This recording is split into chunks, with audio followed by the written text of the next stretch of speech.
Hello അസ്സാം വലൈക്കും, welcome back to my channel. ഇന്ന് ഞാൻ ഉണ്ടാക്കാൻ പോകുന്നത് പിസ്സയാണ്. അപ്പം മാവ് കുഴക്കുക പരത്തൊന്നും ചെയ്യാതെ എങ്ങനെ പിസ്സ ഉണ്ടാക്കാൻ നോക്കാം. അതിന് വേണ്ടിയിട്ട് ഞാൻ ഒരു ഗ്ലാസ് പാലും ചൂടുവെള്ളം കൂടി മിക്സ് ചെയ്തിട്ട് അങ്ങനെ ഒരു ഗ്ലാസ്സാണ് എടുത്തിട്ടുള്ളത്. അപ്പോൾ മുഴുവനായിട്ട് പാലെടുക്കണമെങ്കിൽ അങ്ങനെ എടുക്കുക. ഒരു സ്പൂൺ ഈസ്റ്റും ഒരു സ്പൂൺ പഞ്ചസാരയും കൂടി ഇട്ട് കൊടുത്തിട്ട് നന്നായിട്ടൊന്ന് മിക്സ് ചെയ്തിട്ട് ഒരു 5 മിനിറ്റെങ്കിലും വെക്കുക.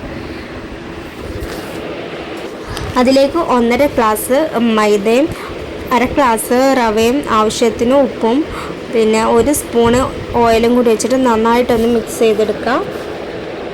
കുറച്ച് ലൂസായിട്ടാണ് കേട്ടോ ഈ മാവ് വേണ്ടത്, എന്നാലേ നമുക്ക് ഇങ്ങനെ ഒഴിക്കാൻ പറ്റുള്ളൂ. അപ്പോൾ വെള്ളം അധികം കൂടാനും പാടില്ല, കുറഞ്ഞു പോകും വേണ്ട. നമുക്കിനി ഒന്നും കൂടി ലൂസ് വേണമെന്ന് തോന്നുകയാണെങ്കിൽ ആ പാലും വെള്ളം കൂടി മിക്സ് ചെയ്ത് വെച്ചാൽ കുറച്ചും കൂടി ഒഴിച്ചു കൊടുക്കാം. എനിക്ക് ടോട്ടൽ 1.25 ഗ്ലാസ് ആണ് കേട്ടോ അത് വേണ്ടി വന്നിട്ടുള്ളത്. ഈ ഒരു പാകമായാൽ നമുക്കിവിടെ പിസ്സേൻ്റെ മാവ് റെഡി ആയിട്ടുണ്ട്. അപ്പോൾ നമുക്കിത് അടച്ചു വെച്ചിട്ട് 1.5 മണിക്കൂറോളം വെയിറ്റ് ചെയ്യാം. ചൂടത്തൊക്കെ വെക്കുകയെന്നുണ്ടെങ്കിൽ പെട്ടെന്ന് തന്നെ റെഡി ആയി കിട്ടും. ഇനിയിപ്പം മാവ് ഒന്ന് പൊന്തി വരുമ്പോഴത്തേക്ക് നമുക്ക് ചിക്കനൊക്കെ ഒന്ന് പൊരിച്ചെടുക്കാം. അതിന് വേണ്ടിയിട്ട് കുഞ്ഞു കുഞ്ഞു പീസായിട്ടാണ് ഞാൻ ചിക്കൻ മുറിച്ചെടുത്തിട്ടുള്ളത്. അതിലേക്ക് ആവശ്യത്തിന് മുളകും പൊടിയും മഞ്ഞൾപ്പൊടിയും ഉപ്പും കൂടി ഇട്ടിട്ട് നന്നായിട്ടൊന്ന് മിക്സ് ചെയ്ത് വെക്കുന്നുണ്ട്. പിന്നെ ചാനൽ ഇഷ്ടമാണെങ്കിൽ ലൈക്ക് ചെയ്യാനും സബ്സ്ക്രൈബ് ചെയ്യാനും മറക്കല്ലേ.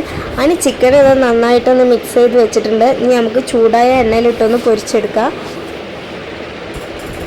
ഈ പിസ്സ ഉണ്ടാക്കാൻ സിമ്പിളാണ്. മാവൊന്ന് ആക്റ്റീവ് ആകുമ്പോഴത്തേക്കും നമുക്ക് ചിക്കനും വെജിറ്റബിൾസൊക്കെ ഒന്ന് റെഡിയാക്കി എടുക്കാം. അപ്പോഴത്തേക്കും മാവ് ഒന്ന് ആക്റ്റീവായി വരും. അപ്പോൾ നമുക്ക് പെട്ടെന്ന് തന്നെ പിസ്സൊക്കെ ഉണ്ടാക്കി എടുക്കാൻ പറ്റും. ആ ചിക്കൻ ഞാനത് പൊരിക്കാൻ വേണ്ടി വെച്ചിട്ടുണ്ട്. അതൊന്ന് തിരിച്ച് മറിച്ചിട്ടൊന്ന് പൊരിച്ചെടുക്കാം. അപ്പോൾ പറ്റുകയാണെങ്കിൽ എല്ലാവരും ഒന്ന് ഉണ്ടാക്കി നോക്കുക. നല്ല അടിപൊളി ടേസ്റ്റാണ്, ഉണ്ടാക്കാനും എളുപ്പമാണ്. ഇനിയിപ്പോൾ ചിക്കൻ ഇവിടെ റെഡി ആവട്ടെ. അപ്പോഴത്തേക്ക് നമുക്ക് ഇതിലേക്ക് വേണ്ടിയിട്ടുള്ള വെജിറ്റബിൾസൊക്കെ ഒന്ന് കട്ട് ചെയ്ത് വെക്കാം. അതിന് വേണ്ടിയിട്ട് ഞാനൊരു ക്യാപ്സിക്കം, ഒരു തക്കാളിയും ഒരു സവാള എടുത്തിട്ടുള്ളത്. അത് ഈ ഒരു സൈസിലാണ് ഞാൻ കട്ട് ചെയ്തെടുത്തിട്ടുള്ളത്. നിങ്ങൾക്ക് വേണമെങ്കിൽ റൗണ്ടായിട്ടും കട്ട് ചെയ്തെടുക്കാം കേട്ടോ. അപ്പോൾ ചിക്കനൊക്കെ ഇവിടെ ഫ്രൈ ആയി വന്നിട്ടുണ്ട്. ഇത് നമ്മുടെ മാവും നന്നായിട്ട് പൊന്തി വന്നിട്ടുണ്ട്. ഇത് നന്നായിട്ടൊന്ന് മിക്സ് ചെയ്തെടുക്കാം. കണ്ടില്ലേ, ഈ ഒരു പരുവത്തിന് നമ്മൾ മാവിരിക്കുക. ഒന്ന് നന്നായിട്ട് മിക്സ് ചെയ്തിട്ട് ഇതിലത്തെ എയർ ബബിൾസൊക്കെ ഒന്ന് കളഞ്ഞെടുക്കുക. എനിക്ക് 1 മണിക്കൂർ കൊണ്ട് തന്നെ മാവ് പൊന്തി കിട്ടിയിട്ടുണ്ട്. അപ്പോൾ ഈ ചൂടൊക്കെ ആണെങ്കിൽ പെട്ടെന്ന് തന്നെ റെഡിയായി കിട്ടും. നമുക്കിനി പിസ്സ സോസ് ഉണ്ടാക്കാം. ഞാൻ സിമ്പിളായിട്ട് ഉണ്ടാക്കണേ. അപ്പോൾ എന്താ പറയുക, 3 ടേബിൾ സ്പൂൺ കെച്ചപ്പും 2 ടേബിൾ സ്പൂൺ ഗ്രീൻ ചില്ലി സോസും കൂടിയാണ് മിക്സ് ചെയ്യുന്നത്. പിന്നെ അതിൽ കുറച്ച് സോയാ സോസും ചില്ലി ഫ്ലേക്സും ഒറിഗാനോയും കൂടി ഇട്ടിട്ട് നന്നായിട്ടൊന്ന് മിക്സ് ചെയ്തെടുത്തിട്ടുണ്ട്. നിങ്ങൾക്ക് വേണമെങ്കിൽ മറ്റേ സാധാ പോലെ തക്കാളി അരച്ചിട്ടൊക്കെ വേണമെങ്കിൽ പിസ്സ സോസ് ഉണ്ടാക്കാം. ഞാൻ എളുപ്പത്തിന് വേണ്ടിയിട്ട് ഇങ്ങനെയാണ് ചെയ്തിട്ടുള്ളത്. നമ്മളെ എരിവിന് വേണ്ടിയിട്ട് ചില്ലി ഫ്ലേക്സ് കുറക്കുകയൊക്കെ ചെയ്യാം. പിന്നെ ഗ്രീൻ ചില്ലി സോസ് വേണം നിർബന്ധമില്ല. റെഡ് ചില്ലി സോസ് ആണെങ്കിൽ അതായാലും മതി. നമുക്ക് ആദ്യം കുട്ടികൾക്ക് വേണ്ടിയിട്ടുള്ള പിസ്സ, ചെറിയ അവരെ സൈസിനുള്ള പിസ്സയാണ് ആദ്യം ഉണ്ടാക്കിയെടുക്കുന്നത്. നമ്മൾ ദോശയൊക്കെ ചുടും പോലെ ഇങ്ങനെ ചെറുതായിട്ട് കുറച്ച് ഇങ്ങനെ ഒന്ന് ഒഴിച്ചു കൊടുത്തിട്ട് പരത്തിയെടുത്താൽ മതി. നല്ല സിമ്പിളായിട്ട് ഉണ്ടാക്കാൻ പറ്റിയ പിസ്സയാണ്. അപ്പോൾ എല്ലാവരും ഒന്ന് ട്രൈ ചെയ്ത് നോക്കുക. ഇനി ലോ ഫ്ലെയിമിലിട്ട് കുറച്ച് നേരം ഒന്ന് അടച്ച് വെച്ച് വേവിച്ചെടുക്കുക. ഒരു ഭാഗം റെഡി ആകുമ്പോൾ ഒന്ന് തിരിച്ചിട്ട് കൊടുക്കുക. അപ്പം ഞാൻ ഒരിക്കലുള്ള പിസ്സൊക്കെ സെറ്റാക്കി വെച്ചിട്ടുണ്ട്. അതിൻ്റെ വീഡിയോ ഞാൻ അതിൽ കാണിച്ചിട്ടില്ല. ഇനി നമുക്ക് വലിയ പിസ്സ ഉണ്ടാക്കിയെടുക്കുക. അതിന് വേണ്ടിയിട്ട് മാവ് ഇങ്ങനെ കോരി ഒഴിച്ചിട്ട് ചെറുതായിട്ടൊന്ന് പരത്തിയെടുക്കുക.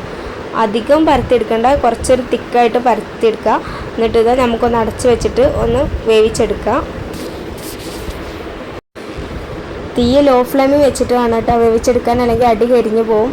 ഇനി നമുക്ക് പതുക്കെ തിരിച്ചിട്ട് കൊടുക്കുക. ഒരു ഭാഗം വെന്ത് വന്നിട്ടുണ്ട്. ഇനി നമുക്ക് ഒരു ഫോർക്ക് എടുത്തിട്ട് ഇങ്ങനെ കുത്തി കൊടുക്കുക. നമുക്ക് പിസ്സ സോസൊക്കെ ഉള്ളിലേക്ക് പിടിക്കാൻ വേണ്ടിയിട്ടാണ്. അതിനകത്ത് ഞാൻ സോസൊക്കെ തേച്ച് കൊടുത്തിട്ടുണ്ട്. ഇനി നമ്മൾ കട്ട് ചെയ്ത് വെച്ചിട്ടുള്ള വെജിറ്റബിൾസൊക്കെ ഇട്ട് കൊടുക്കുക. നിങ്ങൾക്ക് ഇഷ്ടമുള്ള ഒലിവ് അങ്ങനെയൊക്കെ കിട്ടുകയാണെങ്കിൽ ഇട്ട് കൊടുക്കുക. അപ്പോൾ ഞാൻ എൻ്റെ അടുത്തുള്ളത് ഒക്കെ ഇട്ട് കൊടുത്തിട്ടുണ്ട്. ഇനി ഫ്രൈ ചെയ്ത് വെച്ച ചിക്കനും കൂടി വന്നിട്ടിട്ട് നമുക്ക് ചീസ് ഇട്ട് കൊടുക്കാം മേലെ. മൊസറല്ല ചീസാണ് പൊതുവെ പിസ്സക്ക് നല്ലത്. എൻ്റെ കയ്യിൽ ഇപ്പോൾ സ്ലൈസ്ഡ് ചീസ് ആയതുകൊണ്ട് ഞാനിപ്പോൾ അതാണ് ഇട്ട് കൊടുക്കുന്നത്.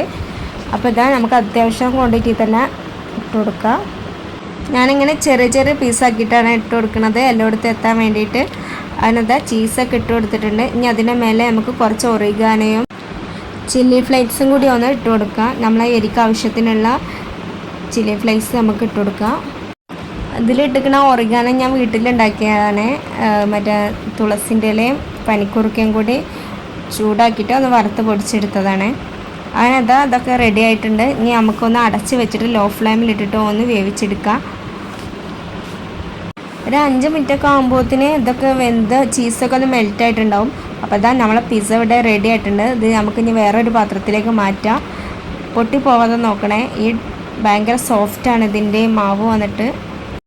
അപ്പോൾ സുരക്ഷിതമായിട്ട് നമ്മൾ പാത്രത്തേക്ക് മാറ്റിയിട്ടുണ്ട്. അപ്പോൾ എല്ലാവരും ഒന്ന് ട്രൈ ചെയ്ത് നോക്കുക. ഉണ്ടാക്കാൻ എളുപ്പമാണ്. അപ്പോൾ ഉണ്ടാക്കിയിട്ട് എല്ലാവരും ഫീഡ്ബാക്ക് അറിയിക്കുക.